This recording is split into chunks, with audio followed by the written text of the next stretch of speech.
In this video, we will discuss about max chunks to make array sorted. You are given an integer array of length n that represents a permutation of the integers in the range 0 to n minus 1. We split array into some number of chunks, that is partitions, and individually sort each chunk. After concatenating them, the result should equal the sorted array.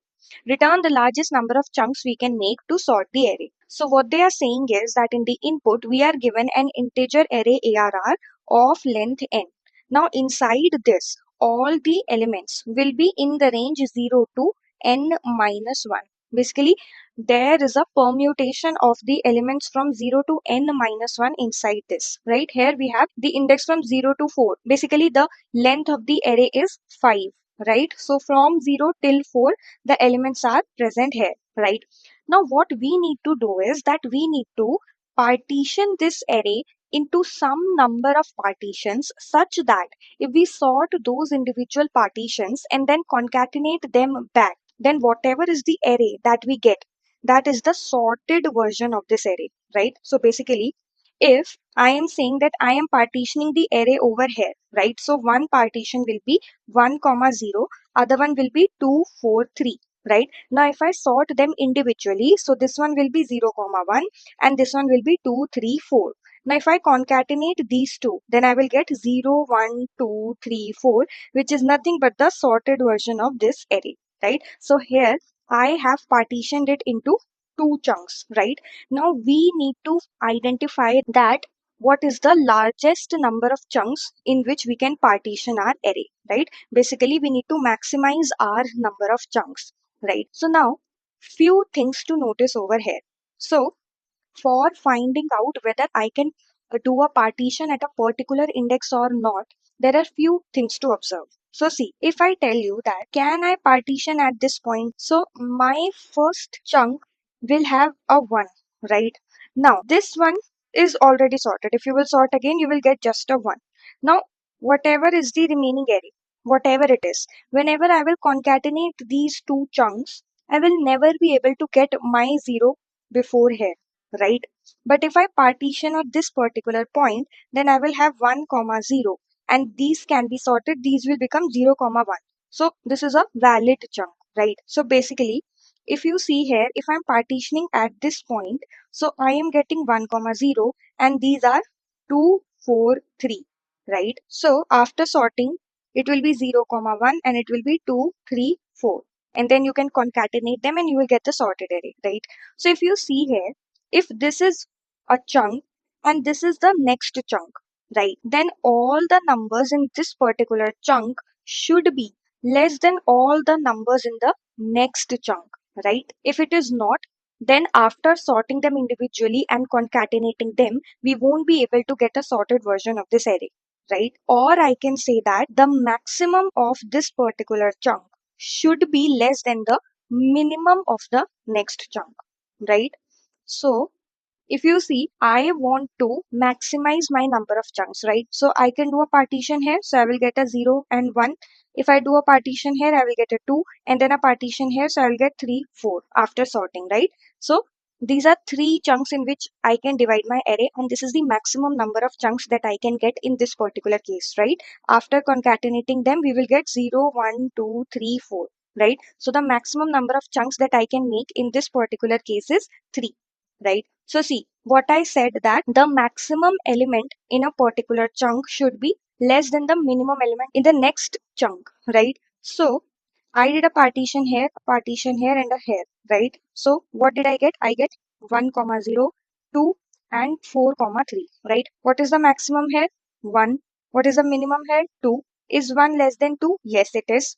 What is the maximum here? 2. What is the minimum here? 3. Is 2 less than 3? Yes. So these are the valid partitions that we can do, right? Also, if I consider this much, right, then here the maximum will be 2 and here the minimum will be 3. So this is a valid partition, right? Either if I compare this with this, then also it should be valid. If I consider this much with this, then also it is valid, right? So what I am saying is that for finding out whether at a particular index I is the partition possible or not, what I can do is that I can check that the maximum element from the starting till that index I, if it is less than the minimum element from the index I plus 1 till n, right?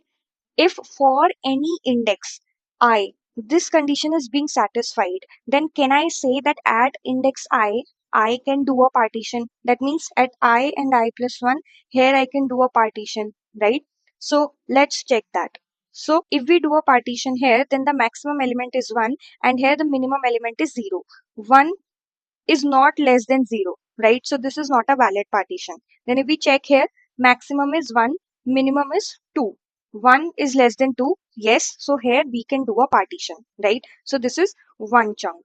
Then can I do a partition here? So till here the maximum element is 2 and here the minimum is 3. 2 is less than 3, right? So this is the second chunk. And then here there will always be a partition at the last, right? There will always be some partition which will be ending at this particular point. So for this we don't have a mini to compare with. So this one partition we will always count extra, right? So basically whenever you will be counting the number of chunks, you can initialize them to 1 for counting out the last chunk, right? So we'll see. So now how do we identify that for each index I, what is the maximum till 0 to I and minimum of I plus 1 till n? So for that, what we can do is that we can maintain two arrays, one maxi and one mini. And these two arrays will tell us that at an index I, what is the maximum element from 0 till I and what is the minimum element from I plus 1 till n, right? So we will take an array maxi, right? And we will take an array mini, right? So now here also we will have 5 elements. These will be the indices. Here also we will have 5 elements. These will be the indices, right? Now, how are you going to update them? So for maxi, we want that at each index from the starting till I, what is the maximum element, right? So for the 0th index, it will be this element itself, right? So you'll store a 1 here. Then till here, what is the maximum element? 1, right? So we'll keep a 1 here. Then till here, what is the maximum element? 2. So we'll keep a 2 here. Then when you will come here, your maximum will be updated to 4. So we'll have a 4 here. Then you will come at this index, maximum will still remain 4. So 4 will come here. So this is telling us that at each index I, which is the maximum element from the starting till that particular index I, right? If we see for index 3 here, what is the maximum element? 4, right? And we have a 4 stored over here. Then how do we update this mini array? So see, in mini, we want that what is the minimum element from index I plus 1 till n. Or basically, if I'm considering an index I should know what is the minimum element from I to n, right? So what I can do is that I can update this mini array from the right towards the left, right? Because I want from index I to the index n or the last index, right? So we will start filling it from the back. So what we'll do is for this element, it will be copied as is and then these will be compared. Till here the minimum is 3, right? So we'll get a 3 here. Then till here your minimum will become 2 now. So 2 will come here. Then you will come here in 0 and 2. 0 is minimum. So now minimum will become 0.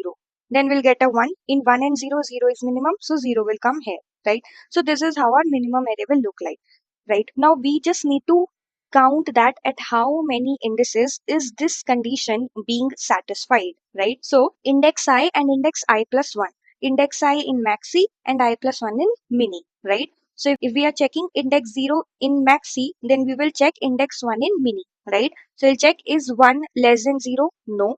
Is 1 less than 2? Yes, it is. So the number of chunks becomes 1. Then is 2 less than 3? Yes, it is. Number of chunks becomes 2. Then is 4 less than 3? No. Then we are left with no more elements here. And then I told you previously that there would be a chunk which is ending here, right? Which is being, there will be a partition at this particular index, right? At the last. So we need to count that as well.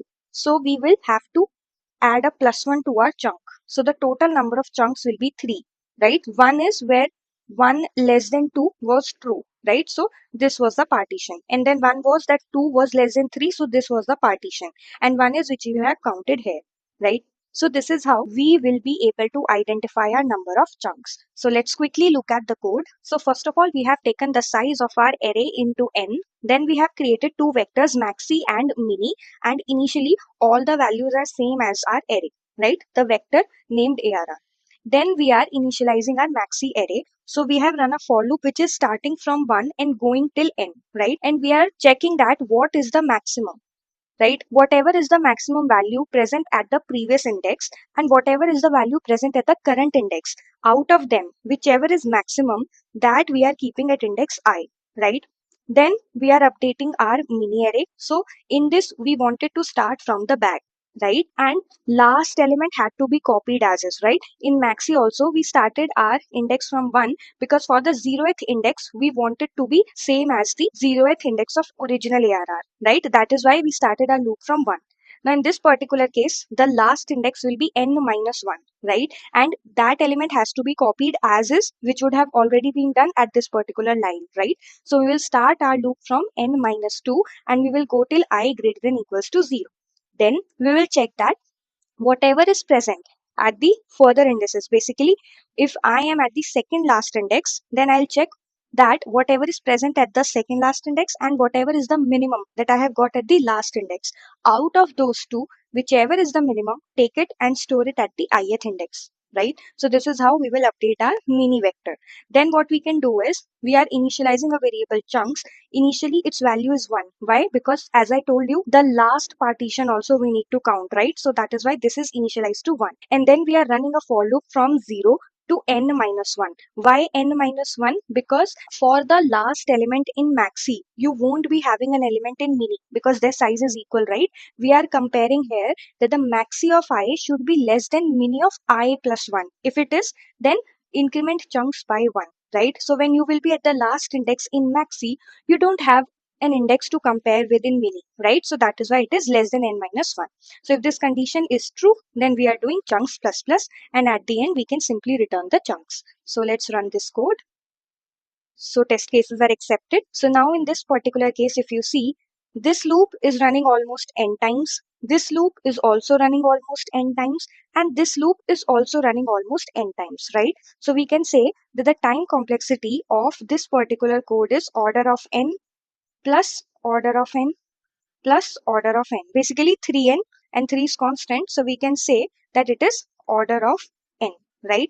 Space complexity wise, if you see, we have taken two vectors over here, maxi and mini, which are equal to the size of our original array, right? So the space complexity over here will be order of 2n, or we can say n.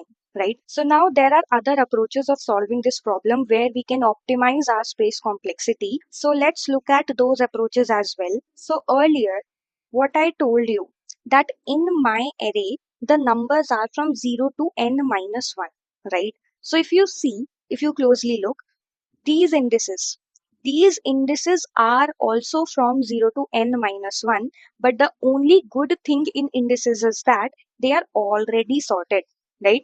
Whenever I will sort this array, then it will be equals to these indices, right?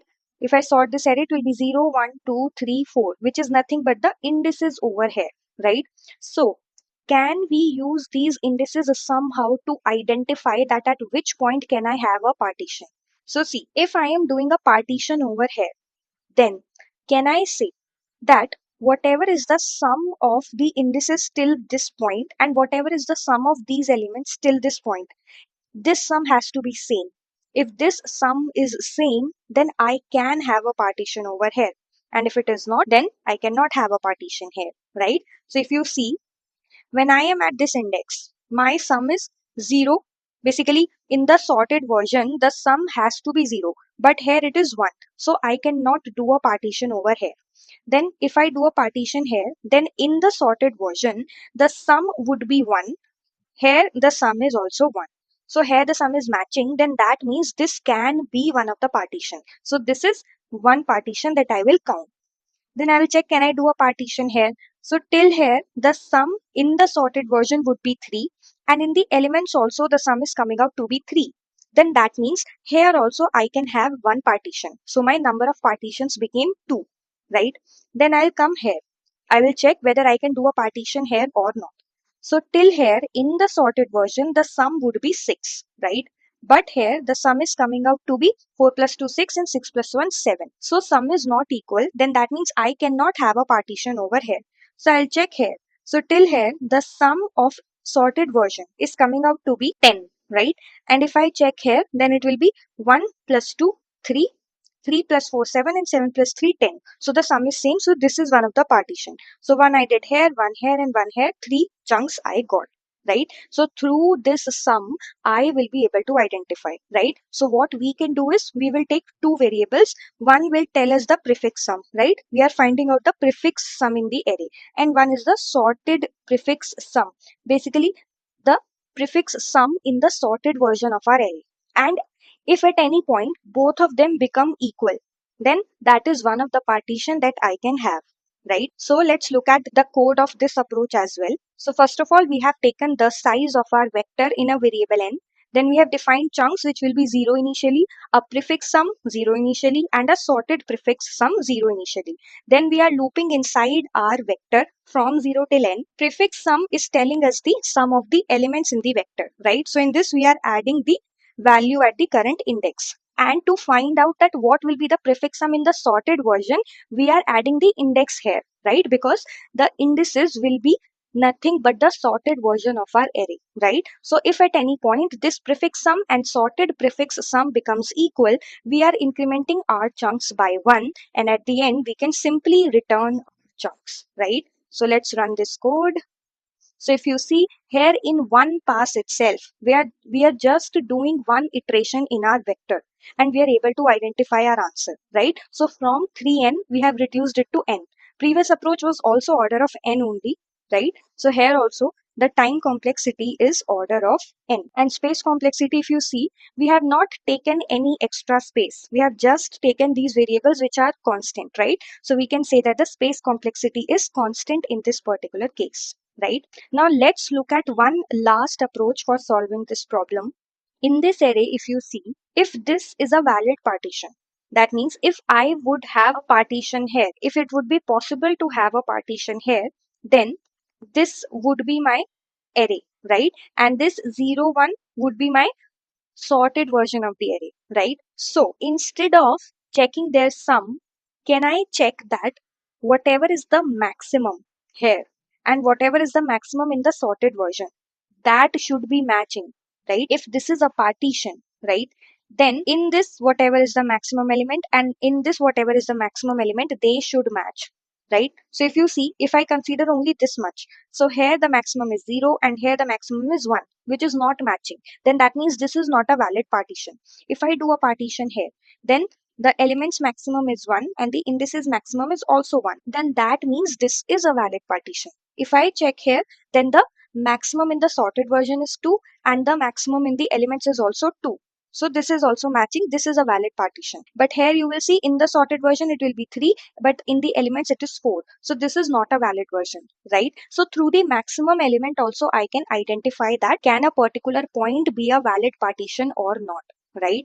So now if this is a valid partition and I am checking the maximum of the elements and the maximum of the indices, you will see that the maximum of the indices will be nothing but this particular index itself, right? Because our indices are already sorted, right? So what we can do is that we can identify that if I am trying to find whether this is a valid partition or not, then till here, whatever is the maximum, that should be equal to this index, right? If it is, then this is a chunk, right? Then here also in the elements, whatever is the maximum, that will be compared with this index, right? If you see, when we created these maxi and mini array, see in this maxi at index 1, the maxi is 1. So this is one partition. At index 2, the element is also 2. This is one partition. At index 4, the element is also 4. This is one partition, right? So through the maximum element also we can identify whether at a particular index can we have a partition or not. So let's look at the code of this approach as well. So here again we have taken the size of the vector in a variable n. Then we have taken the number of chunks as 0 and the maximum element as 0 initially. Then we are looping inside our vector from 0 till n and we are updating the maximum element with the max of max element comma the current element, right? So if at any point my max element becomes equals to the index, then I am incrementing my number of chunks by 1 and I am returning my number of chunks. So let's run this.